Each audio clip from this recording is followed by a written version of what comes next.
Okay.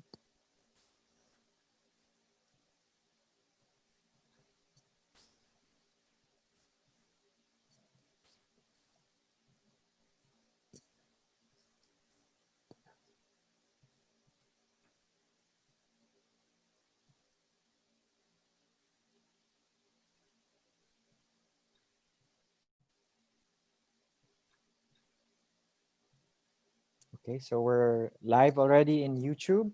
So welcome everyone. Okay.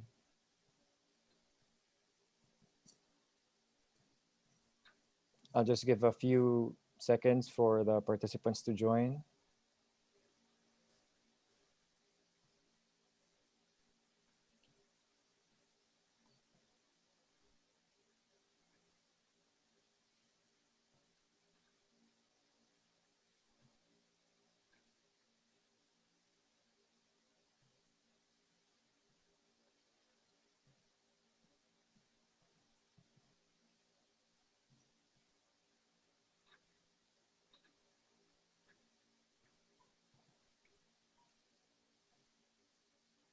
Okay, so good evening, doctors. Welcome to this webinar. I am your host for this evening, Ferdy Samson from Natra Farm. Tonight, our topic will be all about telemedicine. So the practice of caring for your patients remotely using technology. Uh, and at the end of this webinar, the participants should be able to enumerate the considerations when choosing a telemedicine platform, to learn the steps in a typical patient-physician consultation, and of course, to discuss how both the patient and physician can be safeguarded in a teleconsultation. So before we begin, let me just give you instructions on how to interact with this webinar. So if you haven't already, click the join link sent to your email, and webinar will begin automatically. So we encourage you to connect to audio using your computer or smartphone with headphones for best sound quality. And you may submit your questions at any point throughout the presentation using the Q&A button in the Zoom platform. If you're using your smartphone or tablet, it should be located at the top of your screen. And if you're using your laptop or PC or Mac, it should be in the control panel below. So we will have a dedicated time at the conclusion of the presentation for Q&A. We will try to go through as many questions that the speaker can accommodate. However, for unanswered questions, NatraFarm will try to answer them at the most convenient time of our speaker and post those answers in our official NatraFarm Inc. Facebook page. Our official name in social media is at NatraFarm Inc. And this is how our Facebook page looks like. That's the landing page.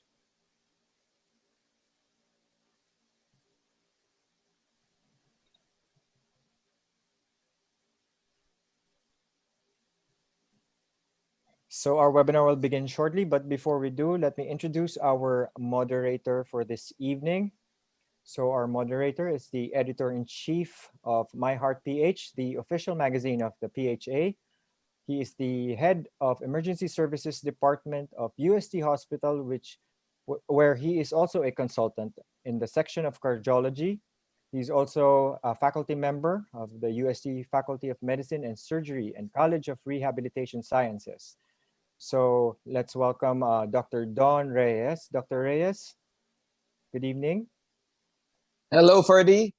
Thank Hi, you, good Ferdy, evening. for that wonderful introduction. I don't know if all those are true or not, but then again, let me thank NatraFarm for having me as a moderator, and of course for coming up with this webinar. Okay, left and right ng webinar, and we're getting used to this new normal in meeting with our colleagues, and this is quite the new normal. So we're getting used to that. Siguro mga iba ngayon, they're just inside their homes. They don't need to be dressed up, unlike us, but we're just dressed up sa pang-itaas lang, and they don't know what we're wearing down. All right, so good evening, doctors.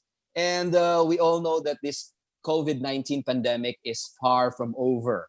And as a result of this one, most of us have actually retreated into our caves because that's a part of the quarantine, and that's a way of containing the virus. Except if you are a frontliner or you need to be in the hospital, most of us have closed our clinics. And of course, by now, we realize that we need to go back to our clinics for very important and various reasons. Of course, our patients need us. Let us remember that COVID-19 is not the only disease, although it continues to frighten us. We should all the more be frightened that if we don't attend to our patients, the other diseases will kill us. Now, as a cardiologist, I would like to believe that your cardiovascular diseases still remain to be the number one killers. It's claiming about 17 million lives a year. Compare it to the lives that has been claimed by this COVID pandemic, about 350,000. I don't know if that's the latest. And of course, another reason for us, of course, it's our source of livelihood. So these are actually at least two basic reasons why we should go back to the clinic. But then again, the threat is of this pandemic is real. We can get the virus by seeing patients, or we can harbor this virus and transmit it to our patients. And telemedicine seems to bridge the gap between now and until we regain our confidence and bravery with that vaccine. But until no vaccine is available, telemedicine is the way to go, at least for most of us. But for some, if not most, telemedicine is something relatively new. That's a bit scary, just like this new virus. Nakakatakot, diba? I mean, we have a lot of reservations about this telemedicine. And there seems to be difficulty in migrating from the traditional face-to-face consultation to this new digital platform. And this digital platform takes away some personal approaches, some personal touches. Say, for example, doing your physical examination. I, for example, a cardiologist, have reservations on how am I going to do my physical examination on patients over telemedicine. Of course, other issues like legal issues include ethical issues of that also hamper the migrant, no, from moving on to this new destination. And of course, this and more will be answered by our guest today. Okay? So, ang guest natin for today who's gonna clear up all our worries, our fears, our reservations about telemedicine. She is digital savvy. Actually, ang description ko sa kanya, she's a child of the digital space. She is the chief of the UP College of Medicine Medical Informatics Unit, and she's also the director of the UP Manila Interactive Learning Center, a professor 3 at the UP College of Medicine, and of course, an attending physician in that same institution. And she maintains a well-followed Facebook page. It's called the Endocrine Witch. That's why she can be called the witch doctor. Ladies and gentlemen, let us all welcome Dr. Iris Dale, Iris Tan. Isis Tan, I'm sorry. Okay, hello, Iris. Hello, good evening. How are you? Oh, I'm good. Let's go and talk about telemedicine because there are a lot of physicians who want to try it out. That's true, and I know that you've been into telemedicine with this pandemic, right? Yeah, I think I've been seeing patients online since 3 or 4 weeks ago already. Yeah, were you that courageous when you started telemedicine, or you had the same fears, reservations when you started seeing your patients via this digital space?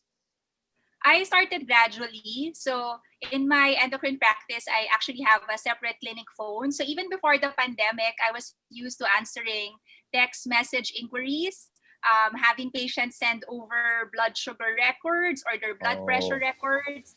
Sometimes their hormone lab results will not come out on time when I see them at the clinic. So I ask them to send it.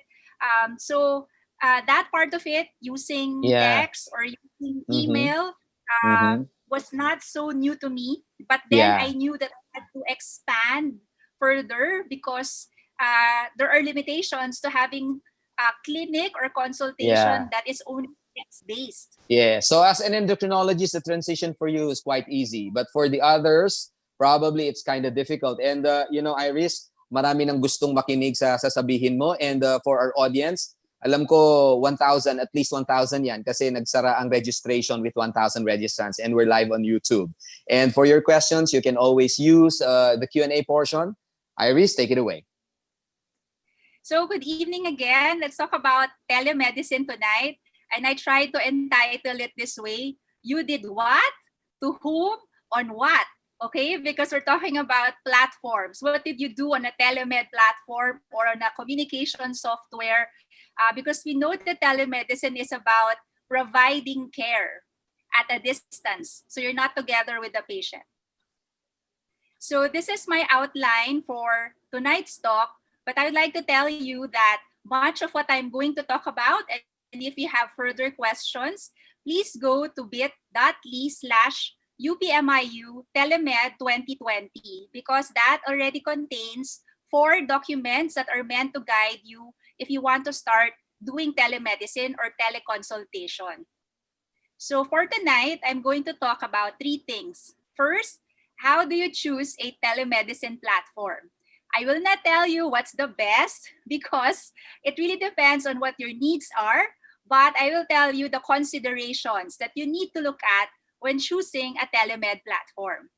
The second is, what are the steps in a teleconsultation? It's something that we need to get used to, the process flow, because it's no longer as simple as before, where the secretary tells you the next patient is there, you call the patient, and you see the patient. Lastly, we'll talk about keeping the teleconsultation safe for all. And this is where we'll discuss some of the ethical and legal implications when we decide to do teleconsultation.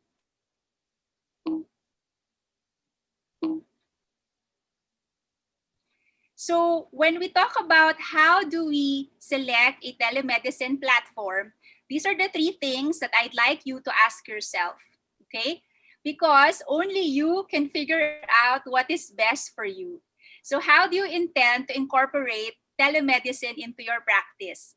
Are you going to go into telemedicine only during the pandemic, or do you see yourself actually doing it in the new normal, as they call it? Because then you might need to consider, am I going to invest in having the correct telemedicine setup?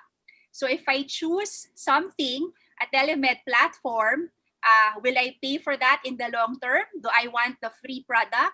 Do I need a ring light? Because right now, as you can see, I have a shadow on my face because of the overhead light. So do I want to invest in that?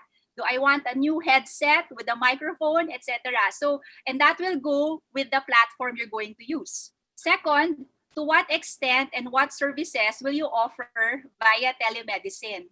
Because there are platforms that will have limitations. So do you only want to chat with the patient? Okay, so then most of the telemed platforms have a text-based capability. But do you want audio and video? Then you have to check if the telemed vendor actually has that. Do you want audio and video, and do you also want an electronic medical record with it? Or in my case, I already had an electronic medical record, so I only wanted to add a video portal. So these are the things that you have to think about. And lastly, how sustainable is the telemedicine practice for you? Because it will entail cost, not only for the platform you're going to look into, but also, for example, the internet. Some of you might want to upgrade your Wi-Fi speed, change your internet package, etc. Redesign a really nice telemedicine clinic background, etc. So these are the things that you have to ask yourself. So, but looking at the telemedicine platforms more closely, the first thing you need to look at is the business information. So when you look at the vendor, do they offer what they call freemium? When they say freemium, they'll say, okay, it's free for X number of weeks or for X number of patients. And after that, you have to pay. Is it a subscription service, meaning you pay per month and it doesn't matter how many patients you see during the time? Or do they have service fees? For every patient that you see, they get X% of your honorarium or your PF, the PF that the patient pays you. And how do they pay you? Do they pay you every 2 weeks? How do they send it, etc.? So these are the things that you need to look at for the business side. I know that I have had some inquiries like, how do you give receipts? Also, does the platform allow you to give receipts? Does the platform keep track of all the transactions just in case you need to give it to your accountant because you need to declare how many patients you saw? Is the platform going to get the money first and then reimburse you and then they get their cut? So what happens to the amount of taxes that you need to pay? So every platform will deal with it differently. So you have to ask. And And then there's the technology. So hardware. So what are you going to use? Are you going to use a laptop? Do you want to use it just on your phone? Then you have to check what kind of camera does it have. Do you have good enough microphones? Are there going to be monitoring devices that you can attach? And then the software. Is it like messaging functions only or having documentation features? So some of them will have like a notepad that you can type some of your notes in. Some of them will have full EMR, so they will have templates that you can type into.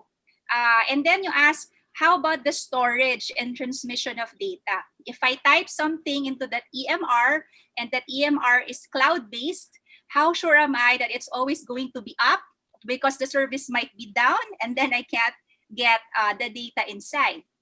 And then interoperability. So that's one thing. If you already had an existing electronic health record and you're going to get a telemed platform, does it integrate into that EMR or it doesn't? So I have been asked, some doctors have hospital clinics and then their hospital clinic already will get a platform, but then they go to other places and other clinics. So do they want to get the same sort of platform or they won't? So now they'll have two platforms. So these are the things that you have to consider. That's why earlier I asked, do you think it's something you want to sustain into the new normal, or is it something you just want to do right now until we are able to go back to our clinics? And then there's customization. So sometimes you'll get a platform and you don't like the way it looks or the templates that they have for the EMR, you want to change. So you want to ask if you can customize. So some of them will have virtual waiting rooms. They will allow you to put up a picture or to have some sort of welcome message, etc. So some of these features might require payment. And then very important, because we have the Data Privacy Act, we need to make sure that the processes in that software or in that platform is in compliance. So we worry about security and privacy. So I know you might have heard the word HIPAA many times already. And in my previous webinars, we talk about HIPAA compliant software. HIPAA is really more for health information and it's a US law. So what we have here in the Philippines is the Data Privacy Act. So what are the security and privacy questions that we need to ask? What are the security practices? So if a platform says they're HIPAA compliant, then you feel more secure in that, as opposed to, for example, you use a social media platform, which was not meant to be secure. It's an open platform. So we worry about that. Does it have end-to-end encryption? I know some of you use Viber or Telegram or Signal or Wire. These are some of the messaging apps that you might want to look at their security features. And then the data center and infrastructure practices. Right now we are on Zoom. Okay, in the early days when people started using Zoom, it became an issue when they said the data is getting routed to China. So some people now, when they use Zoom, they check whether the data is being routed there or not, because for them it is important. So sometimes you need to ask that, where is your data center? And then restriction of health information access. Who can actually see the data that I input into your system? So do your web master or the software people see what's inside, or is it only me with my password that can go into it and see it? So because they process the data, do they actually get to look at it? So these are the things that you ask. So locally, I know that I was asked because some companies ask you to sign a business associate agreement, and that is actually in compliance with the HIPAA, where it says that there is some responsibility from the platform because they may be able to look at the data. And then disaster recovery measure for health information. So that's why some people ask, where is your data center? Because what if something happens, like an earthquake or something? Do you have backup copies so that I can get my data intact? And then very important also is customer service. Is there technical support for both the physician and the patient? So for example, in the platform I tried, I was pleasantly surprised to find that even though it is not a local company, they now have a flyer in Filipino on how to actually log on into their service. So I was thinking maybe a lot of Filipino physicians are using it already. So this company decided to put out a flyer in Filipino. So they have a content program that offers news and information about the best practices even after launch. So as you know, many of these companies will have FAQs. So if you had an idea, how do I do this? Is there a way that I can do this and that? And then you don't know where to look, and sometimes they'll have the FAQs for you, or you can ask there and somebody might answer. So these are things that are very important. Or some of them might be more open to adding features so that you can request, can you add this and that? So then you get the latest information. If they say, because some users ask for this, now our platform offers this. So that's something that's nice. Then there is usability. How does it fit in the workflow? So I only really started teleconsultation when the pandemic hit. But actually, I've been asked to join several of these telemed platforms even years back. But the reason why I didn't do that was because I couldn't really fit it into my schedule. So I was thinking, if I'm already doing clinic Monday to Friday, when am I supposed to do the teleconsult? On a Saturday? And I actually didn't want to do that. Okay?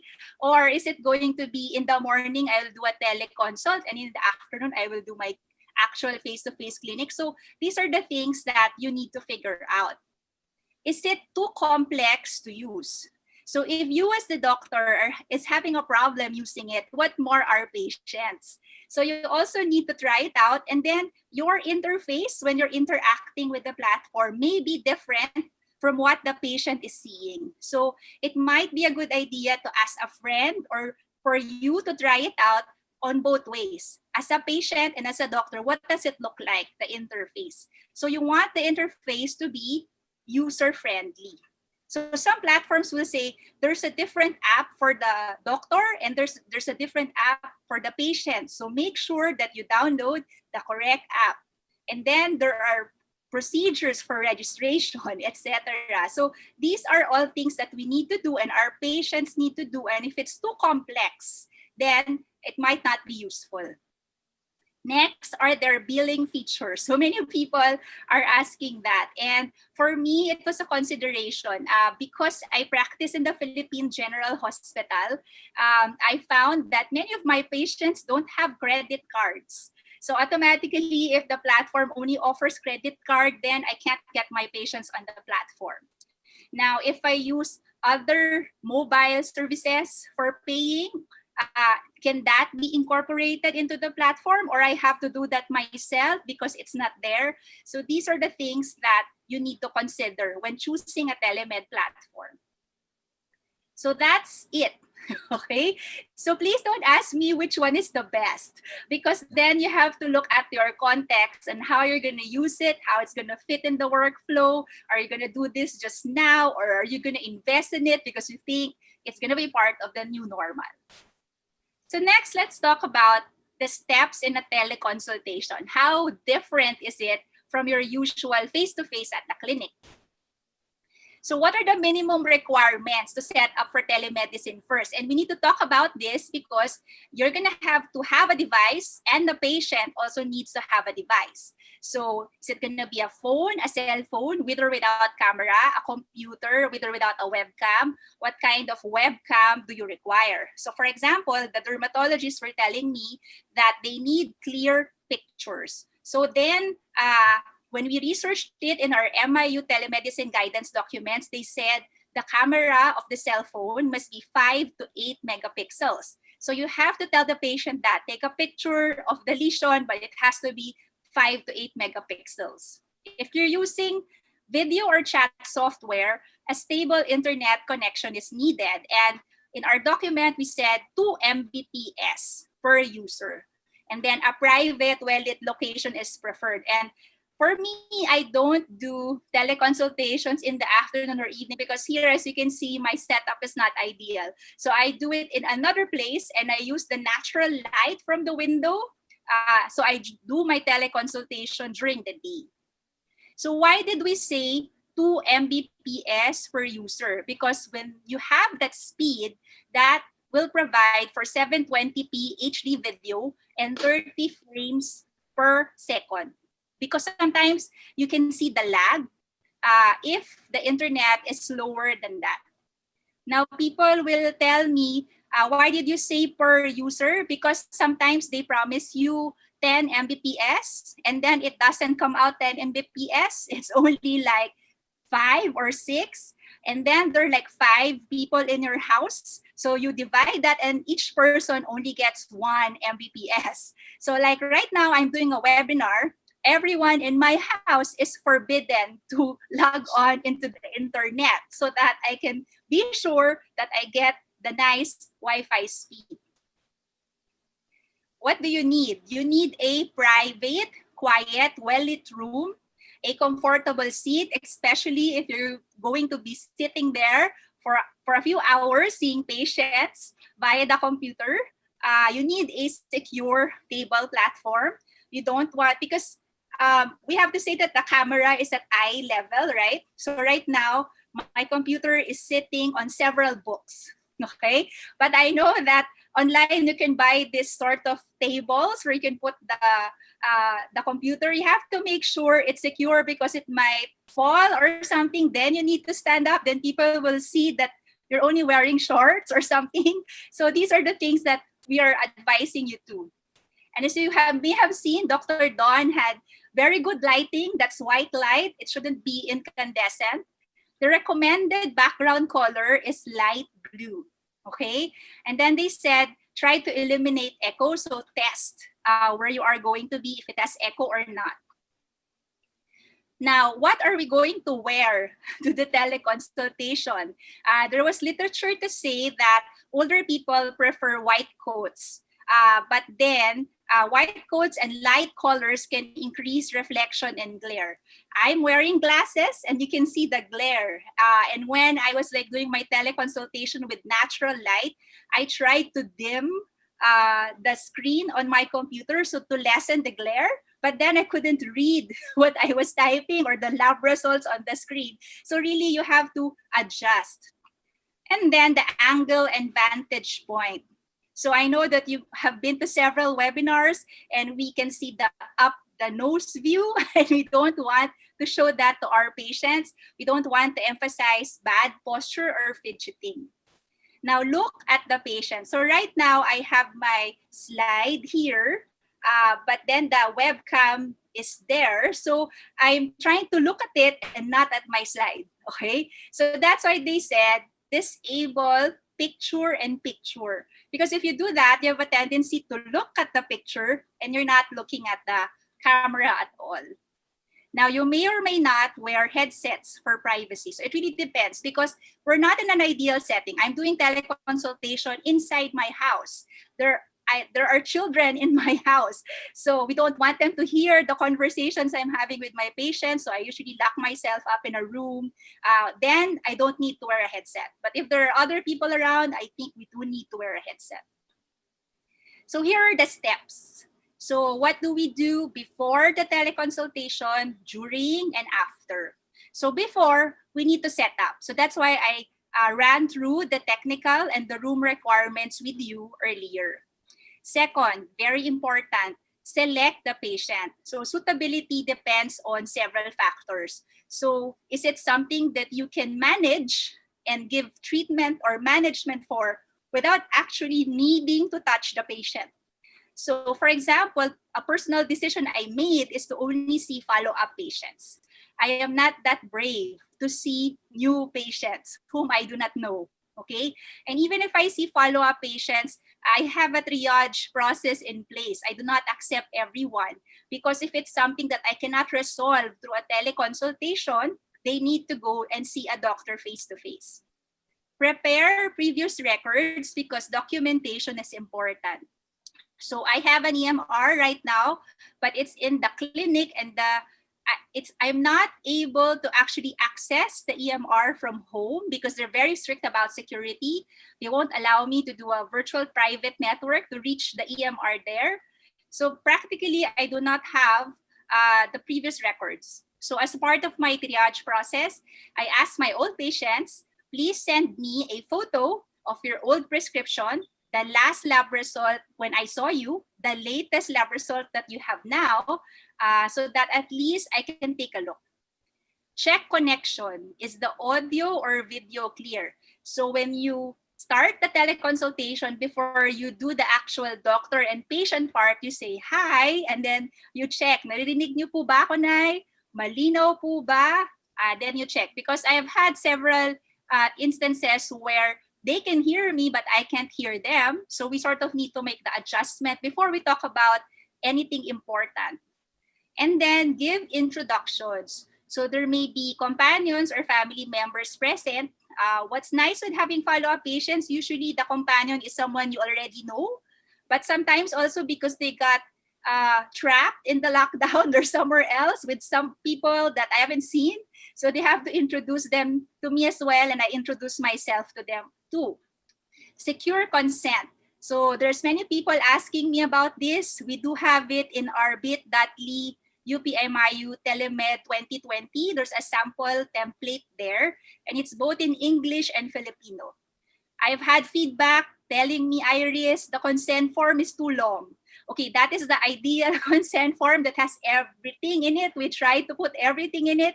So, but whatever you do when you download it, I suggest you show it to the legal in your hospital, for example, so that they can really say which ones you can retain, or if you want to remove something, which ones you can remove. During the consultation, you have to determine the agenda. Well, for us, because the Wi-Fi can suddenly just go, then you lose the patient and you're in the middle of explaining something important. So what I have adopted in my own practice is I ask them to send me 3 questions even before the consultation.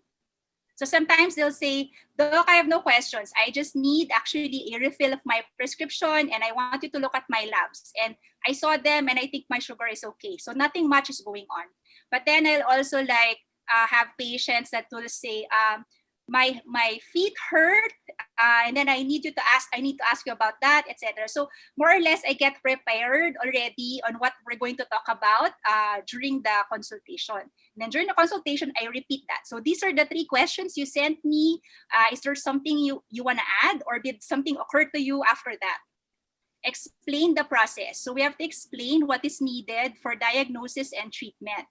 So if I had a patient who said, I've been having abdominal pain, etc., but I am unable to palpate or even auscultate that abdomen, then I have to say, without those, because I am unable to do that via the webcam, these are the only things we can consider. And these are the red flags. If you get this, it's time to go to the hospital. So you need to explain the process so that you can set realistic expectations of what the teleconsultation can do. And then, of course, you have to elicit the history and whatever limited PE, mostly inspection, we can do, or we can ask them to do certain maneuvers. So I've already been in touch with the Philippine College of Physicians because I'm asking them, can the component societies actually come up with a list of virtual PE maneuvers that we can share with each other so that we'll get better, we can get better PE with whatever limitations we have.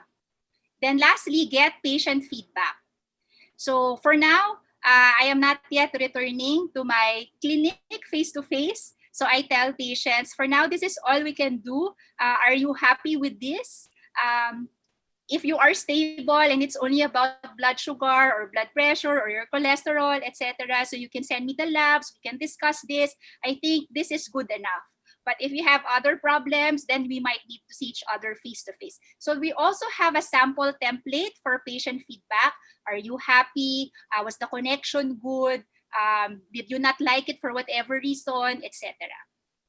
After the teleconsultation, you have to summarize. So you ask for clarifications because sometimes, choppy ka na pala, hindi pa sila umiimek kasi parang nahiya sila to interrupt you. Okay? So then when you summarize, then they said, oh, I didn't hear that part earlier, doc. So really, you have to ask for clarifications. And then you explain the plan. So I tell them, okay, this is what we're going to do to your meds. And after this consult, I'm going to email you the e-prescription and the lab request. Okay, and about that problem that you said, an ER visit or a face-to-face consult is needed if, etc. And then we end the visit. So may itatanong pa po ba kayo? Wala na po. Sige po, salamat. Okay? And it gets awkward. You know why? Because we're Filipino. So we say, bye, bye. And then, sino kaya yung mauna mag-hit ng end button? You know, it can get a bit awkward. And then what I do after I turn off the camera, I complete the documentation. So we have a sample template as well, and I'll show it in the next section. And then email a summary and the prescription, and I'll show in a bit how to use password protection as well. So that's the second part. So now we're going into the last part, which is keeping the teleconsultation safe for all. And that's what we're worried about. So the first thing is you need to verify identity. A teleconsultation cannot be done anonymously. So for the safety of the patient, how can the patient verify that you are indeed a real doctor, that you're not someone pretending to be a doctor? So that's what I'm most afraid of when we have telemedicine. Is there a way to actually confirm the identity via the PRC database or something? Because what if somebody just signed onto the platform? Does the platform check that the person who signed up is actually a doctor? I guess the patient's identity, we just need to know that that is who the patient is. And I don't have a problem with that because I only see follow-up patients. And then, of course, the Data Privacy Act, that's why we have an informed consent.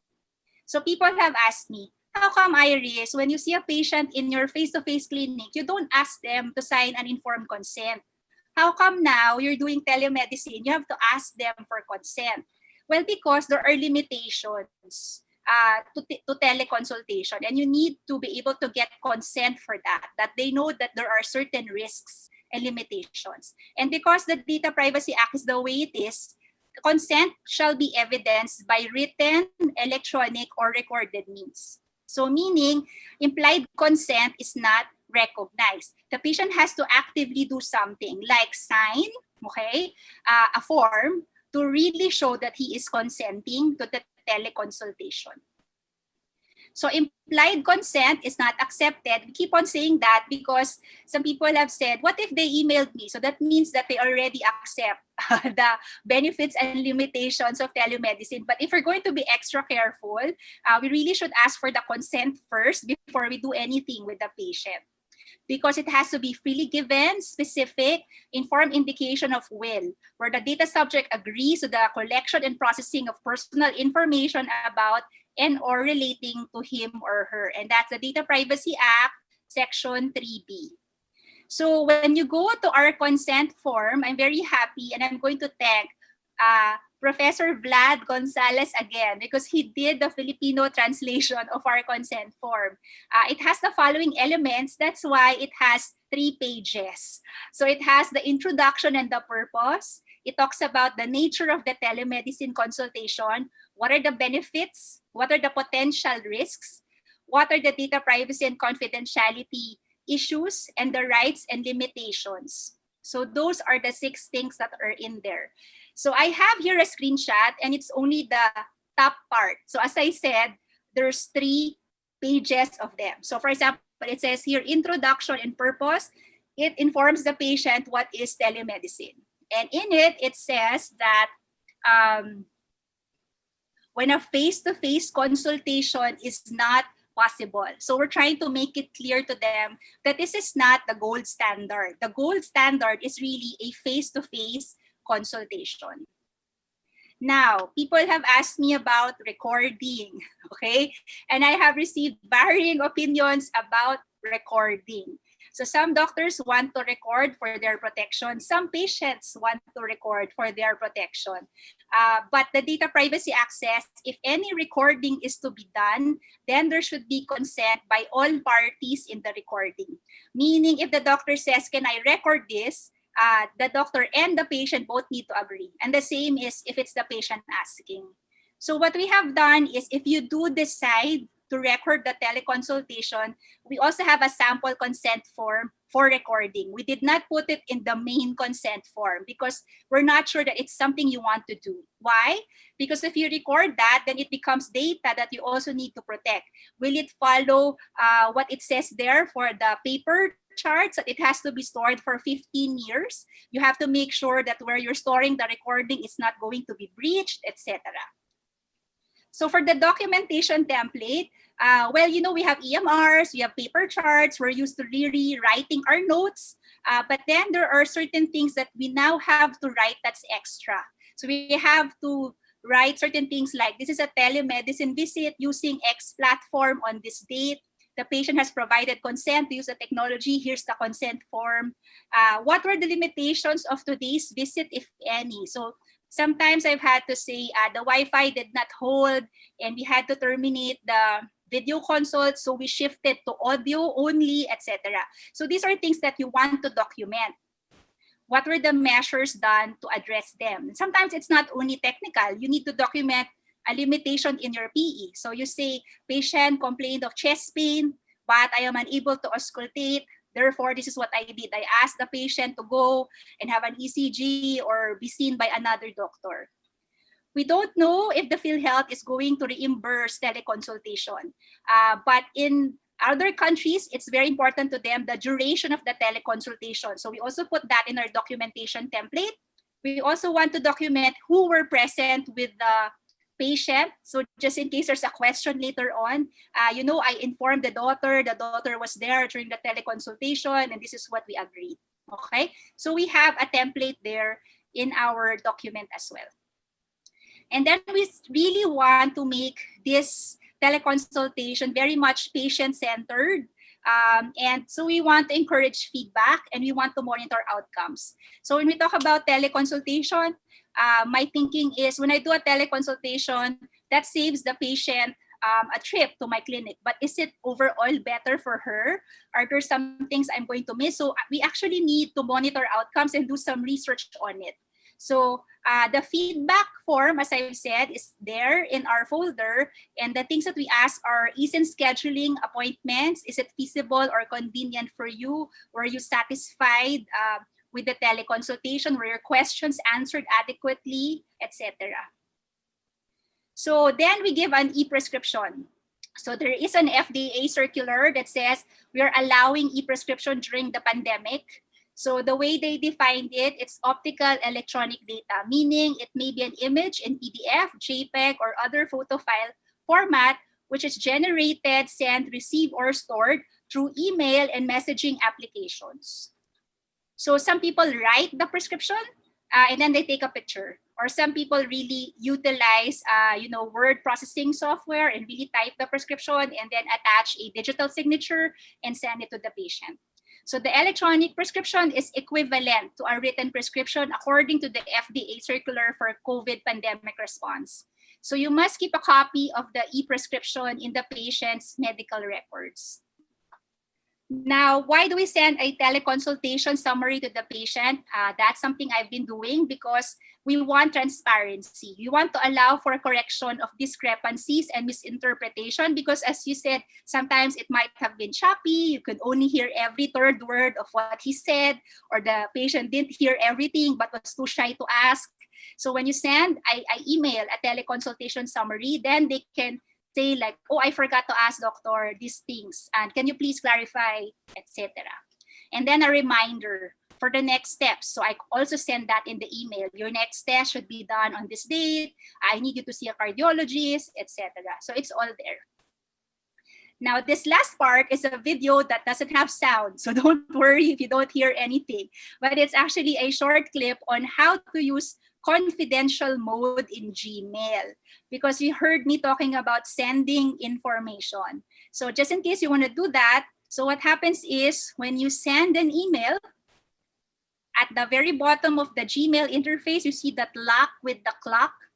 It tells you how long do you want the email to be available. So if you said 7 days, so after she sends the email, he can open it, Sam can open it, but it will expire on June 25. So when the date happens, which is 7 days after, when Sam tries to access it, it's no longer available. Okay, so I don't know if we need to do that, if you want to use that, but that's something that you can do if you want to do that.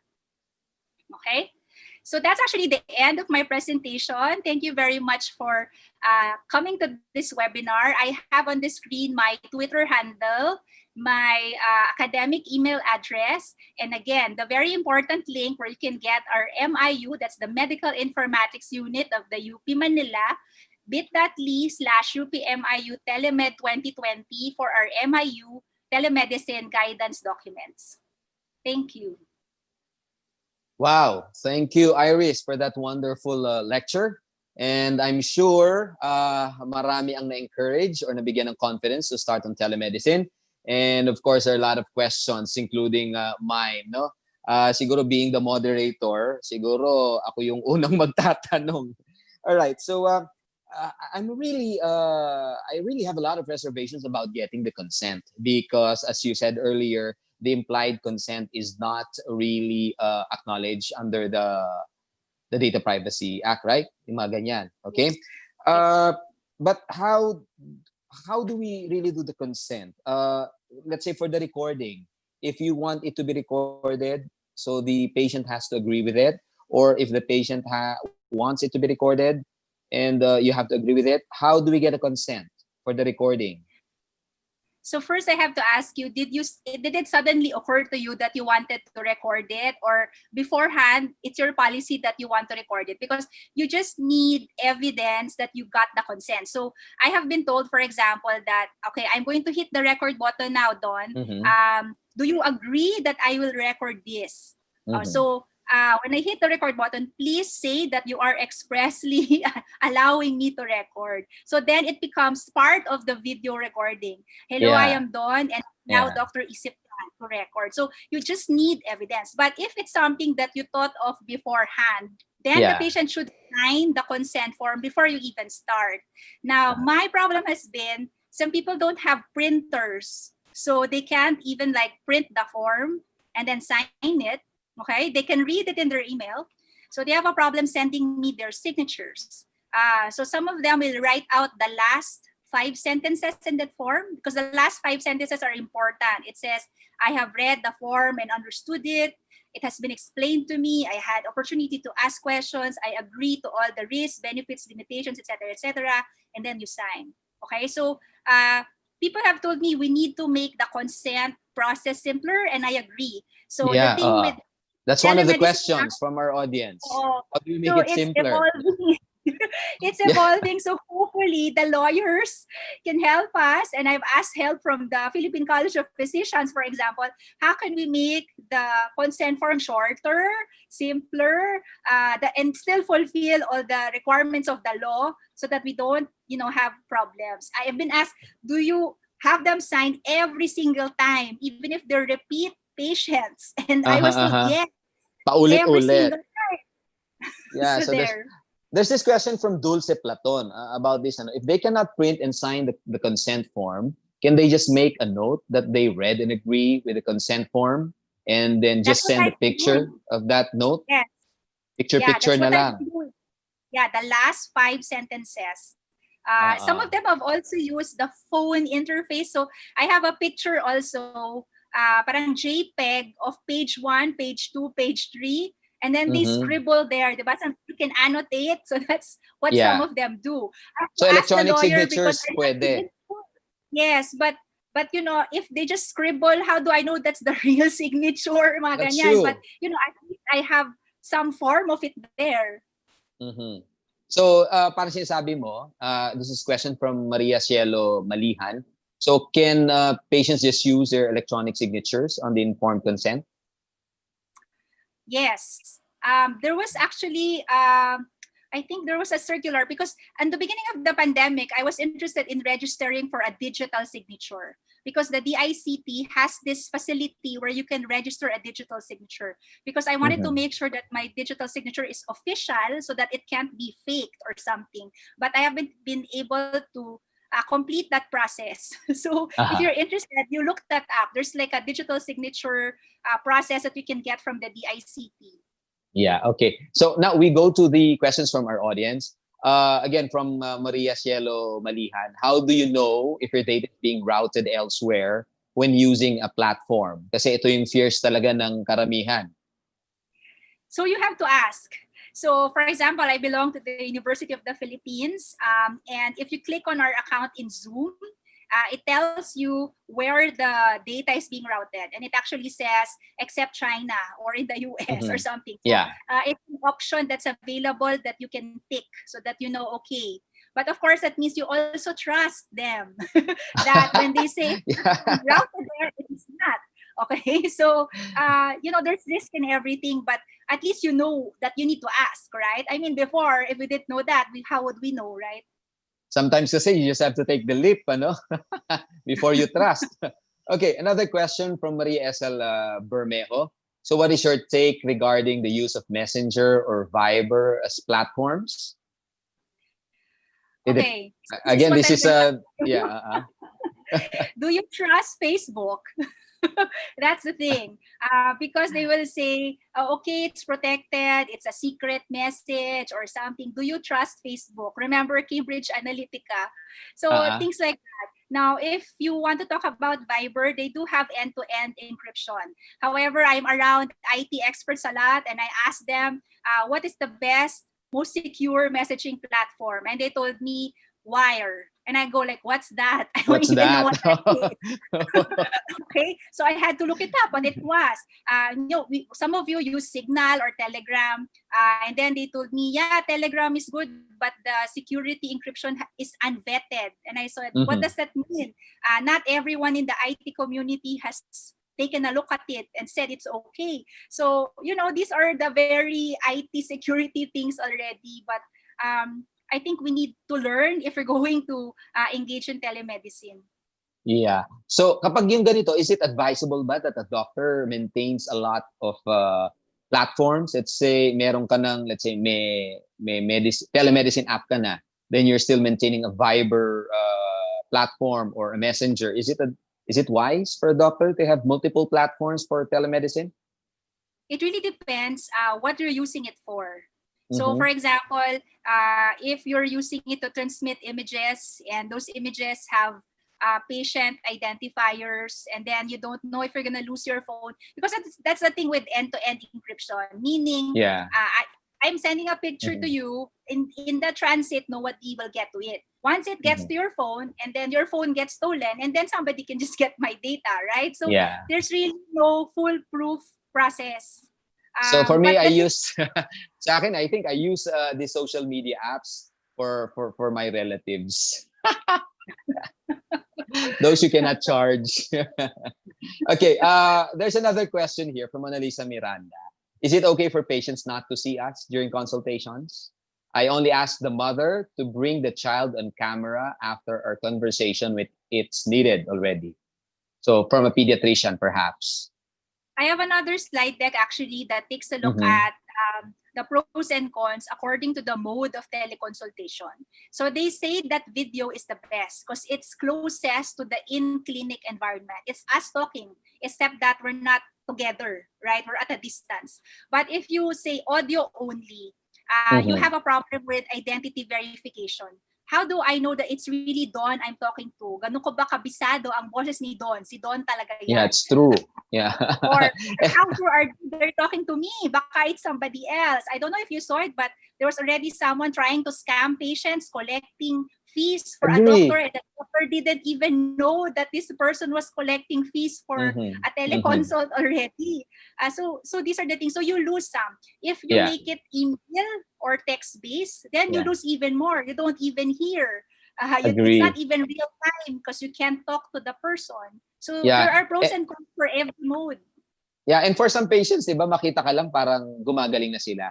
So perhaps showing our faces on the video would be really nice. Okay, Alam and may ano nga ako dyan dati, sinasabi ng pasyente, ayan na si doktora, kasi late ako sa clinic.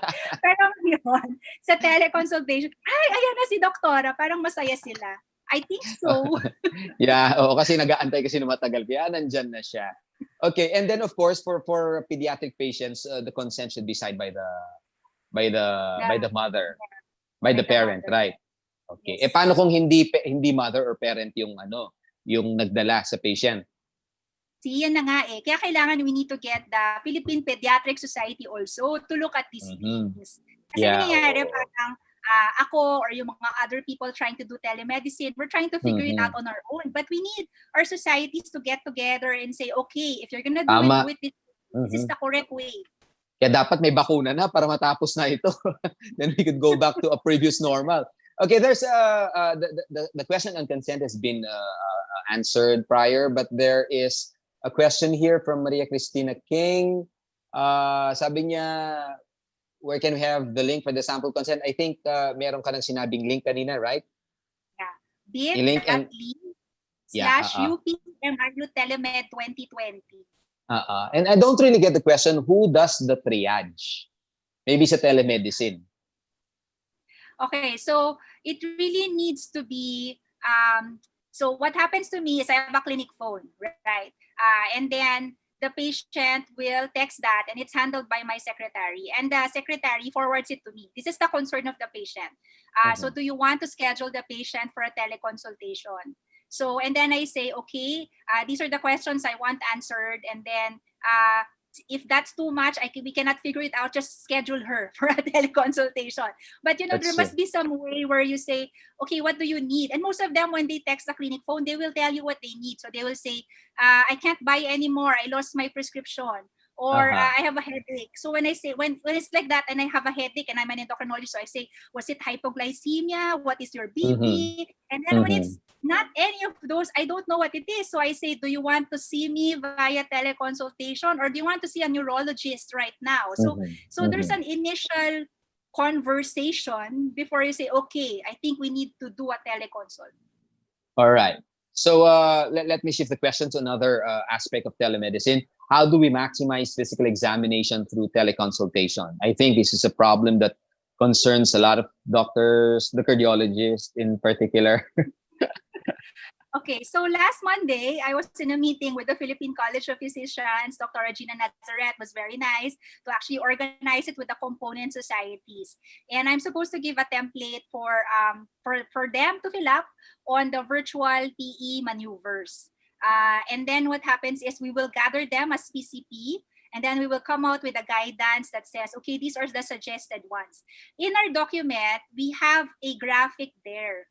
And then it says there some of the maneuvers you can do. But I was in a Twitter chat with Dr. Donnie Magno, and that's one of the first things we discuss. How do you do a cardiac virtual PE? And I've told this in several webinars now. They said, inspect the chest. And I said, what? I have to go and You have show to expose my your chest breath. to the Yeah.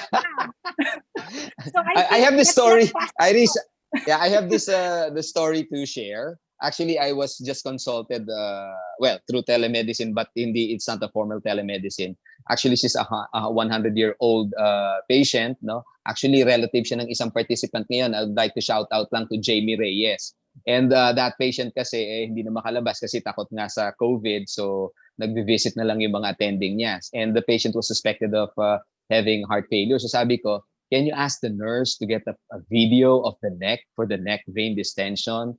And then yung anterior chest, and then also the legs for signs of for heart failure. Well, fortunately, the nurse was able to get the video of the neck veins and also the legs.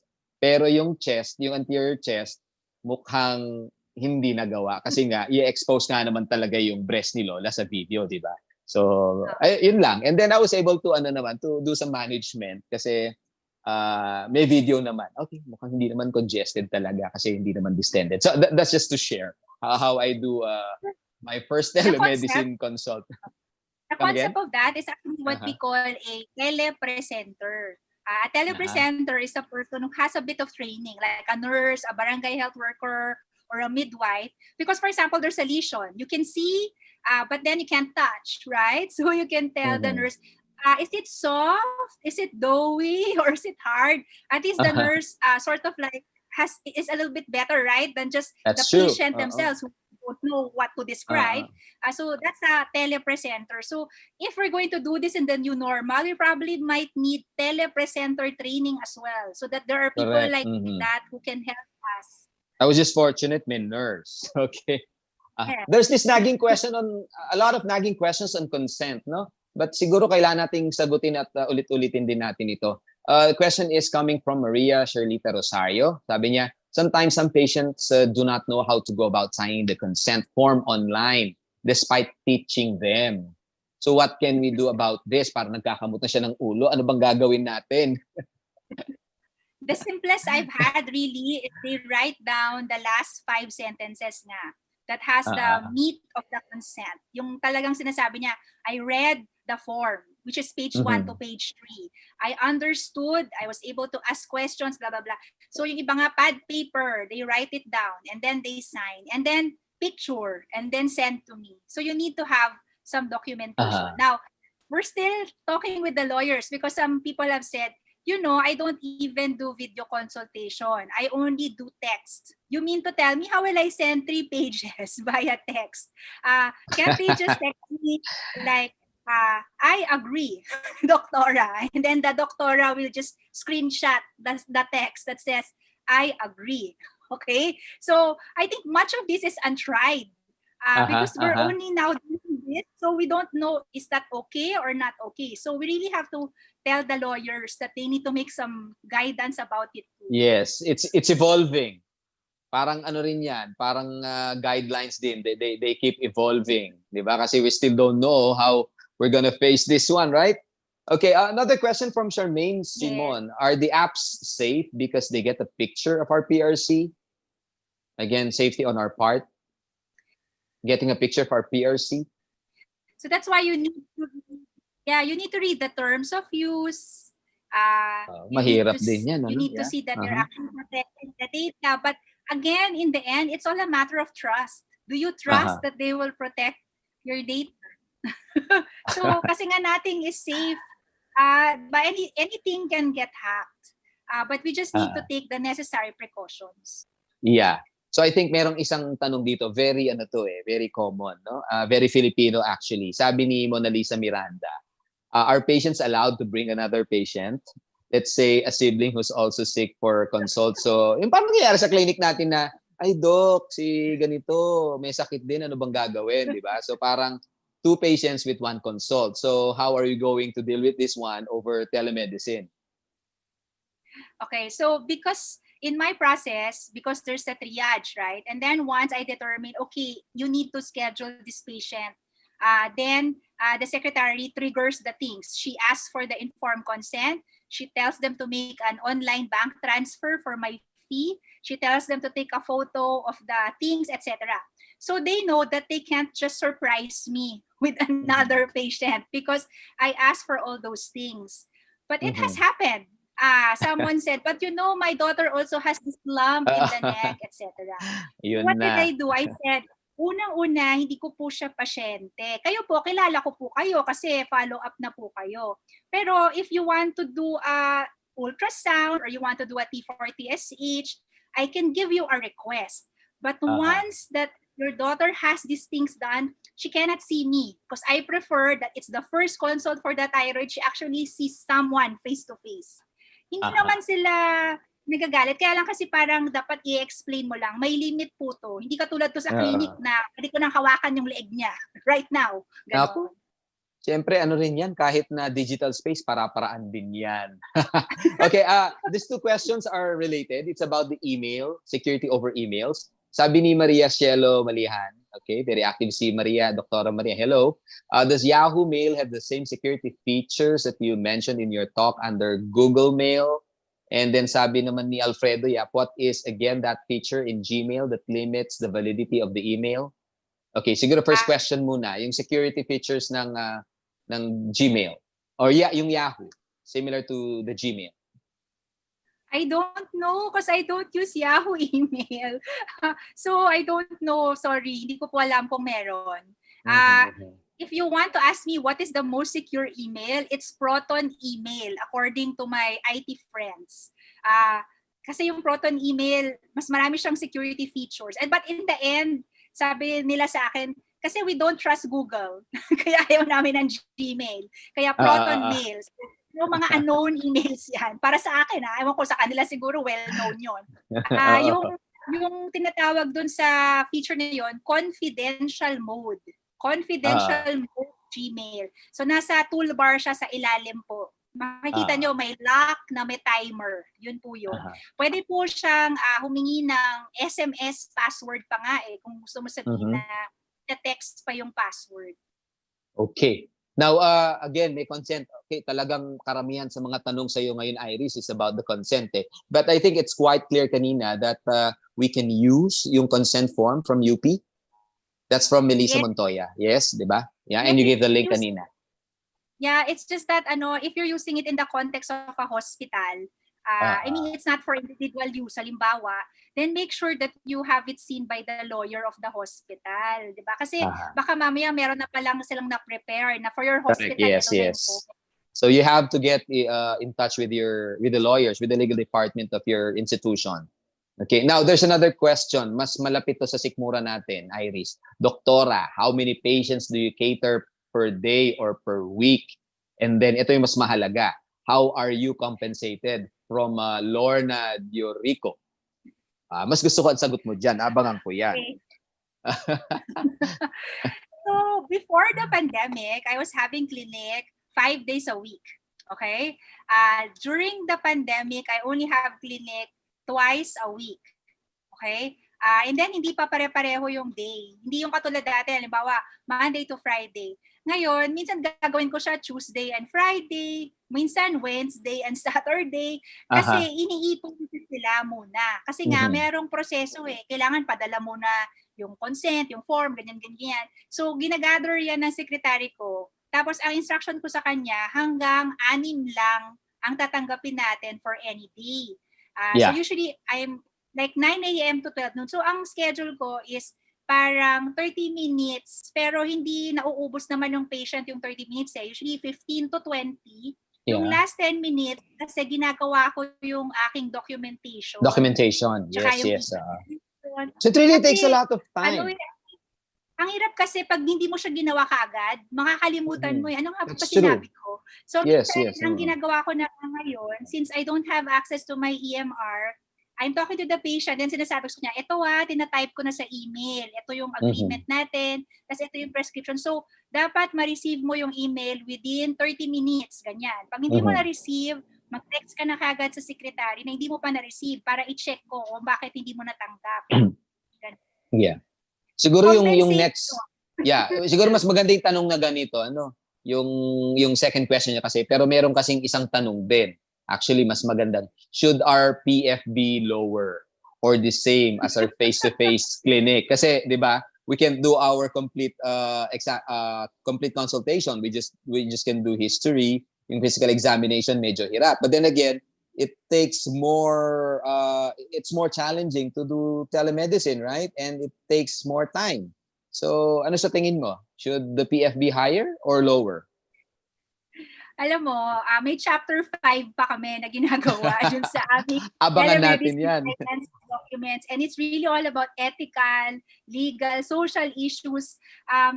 So, sabi sa amin ng ibang ethics experts, kung ano yung considerations mo in an actual face-to-face clinic should be the same kahit na telemed siya. And usually, di ba, it's the capacity to pay, it's the complexity of the case, it's your expertise as a subspecialist. For example, I have heard many people discuss this. So some people will charge less because they feel I'm not giving my all, I'm not able to touch the patient. Some people will charge higher. Why? Because they said it's more risky for me. I have to pay for the internet. I have to buy a ring light, etc. So there's more overhead. So some will charge higher. Some will charge the same because they feel like the standard of care is the same. So why should it be lower? But personally, I have decided to charge less. So if you're asking in real life, I'm charging less for a teleconsult. How much less? If I may ask, like 20% less? Yes, around 20% less. Yeah, because if you're using a telemedicine app, these apps would would add up. a certain percentage of your PF, right? Depending So on the Telemed platform. Because some of yeah, them do it there's that some. way. Some of Mhm. them do it on a subscription basis. So you really have to ask. So you know what you're gonna get. So ang sagot dyan, depende na lang kung ano sa tingin mo. Dadagdagan mo o babawasan mo. I Okay. mean, How during about, the yeah. days of the pandemic, most of us were doing it for free. Diba? Yeah, Kasi nga oo. parang, sige po, ano pong kailangan, ganyan. Kasi nagkakagulo pa. Hindi ka Parang na nai-email, bayanihan, no? di ba? Yes. We're doing a lot of telemedicine na before we even realize that we're doing it. And of course, we're not really charging for that kasi we're not really used to this one. Now, how about the HMOs? That one nga, I've heard some reports. I don't have an HMO, so I don't know for sure because I don't have an HMO. Mhm. But some of the doctor friends that I know who are with the HMOs, they were told it will be the same fee. So I don't know. Same fee. So kung Alright. nabababaan kayo, ganun pa rin siya. hindi siya ho tataas. Yun ang narinig ko. Hindi ko i-confirm nyo po sa kanila. I don't know if you can answer this question. If you're ang level ng teki mo ito. Tanong from Jose Marino. Okay, sabi niya, are the apps compatible with virtual private network, yung VPN? Or does VPN need to be deactivated? Actually, di ko magets yung tanong din. I'm not really that techy. Yung virtual private network, parang when you use that, it appears that you're there even if you're not. Yeah. Diba doon yung parang walang Facebook sa China, halimbawa. Yes, pero gagamitan mo ng maglalagay ka ng VPN. VPN para ma-access Yes, yun. So ngayon, ang problema, like sa amin, yung EMR namin sa ospital, feeling ko pwedeng mag-VPN doon. Pero syempre, ayaw nila. And I cannot force them because it's a security issue. So either it's there but it's off, or really when they did the app, they really did not put any VPN capability. Kasi it's a security thing eh. Okay, from Claire Henwino, again going back to the recording of the consultation. Syempre 'di ba sa face to face minsan may nagre-record ng consultation without our consent, right? Parang patago. Now if this happens on during telemedicine, teleconsultation, that's a legal problem, right? That we have against the patient. So in chapter 3 of our MIU document, we talk about surreptitious recording being harmful to the doctor-patient relationship. We talk about the Data Privacy Act that says consent must be made by both parties.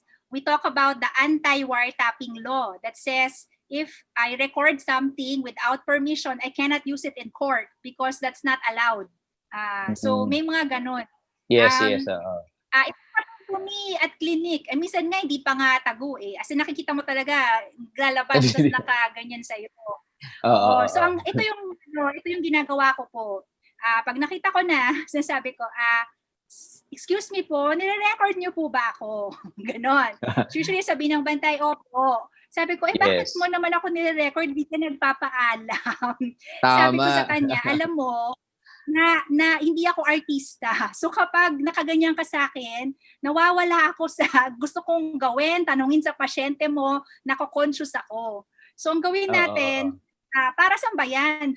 And then usually they will say things like, hindi po kasi ako yung caregiver sa bahay, endorse ko po yan kay ate, o kaya si kuya nasa US, gusto niya kasi malaman, marinig, 'di ba? Kasi hindi ako nagbabayad ng PF and all those things. But I think the same rules apply, no?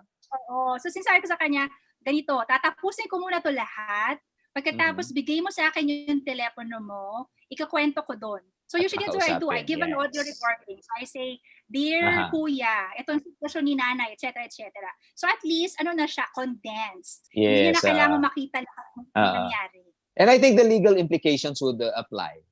Yun sa face-to-face and then sa Okay, another naging question on consent. Ito naman, I think we just need to emphasize or re-emphasize from Conrado Crisostomo. Should the consent form include a waiver releasing the doctor and the hospital from any liabilities that may arise from the limitations of teleconsultation? Parang syempre, protection. Yung specific clause siguro saying na since may limitations ang telemedicine, kapag may nangyari sa iyo, wala kaming ano diyan, wala kayong pananagutan.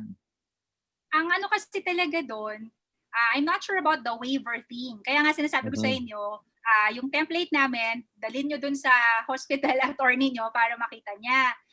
Pero definitely, ang nandun sa aming consent form nakalagay na may mga limitasyon. Example, one, hindi ka may examine, mahawakan, mapapakinggan. Number two, pwedeng maputol, choppy, ganyan. So, we talk about the technical limitations, the clinical limitations, the risk, etc. Nandun po siya. Kaya nga siya naging 3 pages. Ang hindi lang ako sigurado yung wording na, parang wala kaming wording na gano'n, yung wala kaming kasalanan or something. Hindi ako sure. So, pakitingnan na lang. Parang hindi yata, no? At least at some level, you still have this liability, di ba? Although, baka may mitigating factors. Baka may mitigating factors. But I'm not a lawyer, so we better consult the legal department. Okay, there's this question from Maria Suyen. Hindi ko na mabasa. Limited yung text ito. Will you be held liable if you did not answer certain queries of a makulit patient? Kasi probably you're using yung mga messenger, Facebook, yung social media apps, or are you required to answer all of your patient's questions? So I think the choice of yung platform that you're using, I think it has something to do with this question. Are you required to answer all your patient's questions? So, people have been telling me that because they have been using the messaging apps. What they've done is create a separate profile, diba? Hindi yung personal profile mo, tapos parang yun yung ginagamit, like a Facebook page, tapos doon nag-chat. Ang problema nga kasi doon, that's always on. Diba? Even before the pandemic, when I was already receiving emails, kasi I have patients who go abroad for a bit and then come back, diba? So while they're there, sometimes they need to have something done, like a TSH. So they will send that to me via email. I already had rules, like the email is not actively monitored. It may take 24 to 48 hours before I can respond. Mga ganyan. So please, if it's an emergency, do not send it through this email. So right now, I have a special clinic email for this teleconsultation. I created a new one. And it has that, diba, pwede kang mag-vacation responder doon. Yung parang, I'm not, diba, I'm away. I'm away until, again, yes. Meron kang Instead response of that, what I wrote there is yun na nga, yung mga limitations. Please do not use this email. Contact the clinic. This email is only for sending informed consent and results. It is not actively monitored, blah, blah, blah. So you can establish rules like that. But if you use something like a social media platform or a messaging app, di ba parang ping lang siya ng ping kasi ikaw hindi mo alam mo, sasagutin mo or hindi. Kaya ako, I prefer a platform. And then I tell them, I'm only there for you, 9 to 9:30. Correct, okay? yes. Set the rules. Yeah. Now, for the last questions, because we're running out of time, siguro gutom na yung mga iba dyan. And sabi ni Maria Estela, hindi ko rin mabasa ulit. May we know what platform you use for telemedicine? That would be the second to the last question. Kasi siyempre, everybody wants to go into telemedicine. However, maraming sing pros and cons, di ba? Meron kang gusto sa isa, pero wala dun sa isa. So, yun. What platform do you use? Before I say what it is, I need to make it clear I am not endorsing not promoting, this platform. Yes. I have no commercial interest in this platform. This platform is not even in the Philippines. So the platform is doxy.me, okay? And it doesn't have an EMR. It doesn't have documentation there. It is really just a portal, a video portal with a virtual waiting room. That's what I use because I did not intend to get another one that has an EMR because then I'll have a problem transferring what's in that EMR to the EMR in the clinic, etc. And I'm thinking that I'm not going to do telemedicine maybe for so long. So I don't know. So let's my hope. needs might change, diba? So if they change and I feel like I really don't want to go out of the house anymore, then maybe it's time to invest in a more robust platform that has all the bells and whistles. Right now, I only need something basic.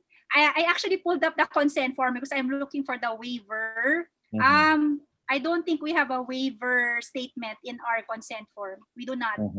So we just talk about the potential risks and the limitations.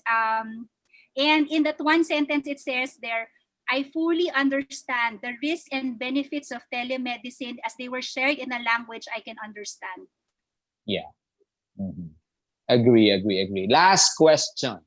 Since kumikitang kabuhayan din ito, right? What about BIR? From Susan Okay, so Espino. I was asked, do you give receipts? My receipts are locked up in my clinic. I haven't been to my clinic since March 13. But I have a list, okay? And I told the patients that if they want the receipt, they can get it at their next consult with me when I'm already at the clinic. While I was giving a webinar, someone told me that the BIR had released a guidance that says it's okay to issue temporary receipts. So you can also email a temporary receipt if that's what you want to do. But definitely we cannot hide our teleconsultations from the BIR because we charge, we need to pay the tax for it. So ang ano na lang dito is does the app make it easy? Kasi like, kaya ba nilang mag-issue ng listahan, di ba naka-summarize na ganyan para mas madali nating bigay sa accountant or something. So we need to find an app that does that. Sana kung may ganun. Sana. Yes. Oo. And syempre, kailangan nating pag-isipan lahat ng mga to, and let's just hope that this pandemic will see the dead end soon. Okay, because we cannot be like this forever. Although we are forced to adapt to a new normal, we pray that we have the best platform, not just digital platform, but the best platform for our patients. For in the end, it's the patient that cares. So, Iris, any last words for our viewers? I think that we should engage in telemedicine with our eyes wide open so that we understand the risk we take, the risk that our patients take. But for me, it's like not being able to see a doctor versus seeing a doctor in a limited way. Perhaps there is really room for telemedicine. We just need to figure out how to do it properly and safely. And we need guidance, for example, from the DOH, from our medical societies, from the academe, from the BIR maybe, on how to do things. So I'm sure they will figure this out soon if this is going to be part of the new normal. Yes, so very well said, Iris. And with that, we end this webinar. It was a lively conversation, lively talk with you, Iris. We have learned a lot. And again, this is Don Reyes telling all of us that in these trying times, there's no choice but for us to adapt to a new normal so that we can see tomorrow. Thank you very much. And I bring you back, Ferdy. Thank you, NaturFarm. Ferdy, thank you. Yes, thank you so much, Dr. Don Reyes and Dr. Iris Tan, for sharing your expertise and for helping other healthcare professionals understand telemedicine better. And that's it, everyone. I hope our dear doctors can use the information from this webinar to aid you in your practice of giving quality healthcare to the Filipino people. Till then, this has been Ferdy Samson of NatraFarm, wishing you all good health always and safety. See you all next time. Bye-bye.